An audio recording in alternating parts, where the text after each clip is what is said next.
வந்து ஒரு தனி உலகம். ஆனால் இவங்களுக்கான திரைப்படங்கள் வரதே கிடையாது.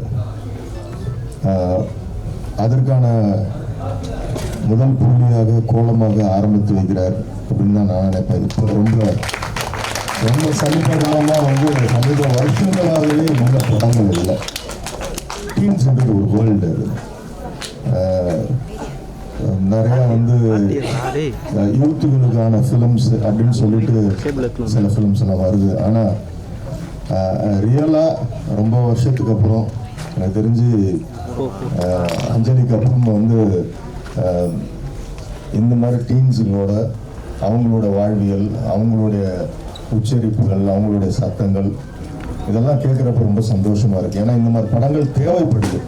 ரொம்ப கிளீஷேவாக ஒரே மாதிரியான ஆக்ஷன், வயலன்ஸு, வன்முறை, ரத்தம் போயிட்டு இருக்கிறப்ப குழந்தைங்களோட சத்தம், அவங்களுடைய அந்த வயதுக்கான அந்த பருவத்திற்கான அவங்களுடைய எண்ண ஓட்டங்கள், அவங்க எப்படி இருப்பாங்க அப்படின்ற நாமளும் இந்த முதல் பாதியிலே பார்த்தீங்கன்னா அந்த குழந்தைங்களோட 14வது தான் நானும் நடந்து போயிட்டே இருக்கேன். கூட சுவாரஸ்யமாக இருக்குது.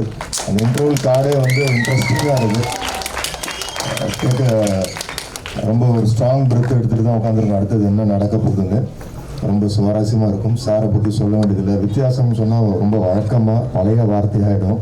அவர் இன்னும் நாங்கள் வந்து புதிய பாதையில் அவர் எடுத்துக்கிட்ட அந்த பாதை இன்னும் தொடர்ந்து போயிட்டே இருக்குது. அதற்கு முடிவே இல்லை. God bless. Thank you, sir.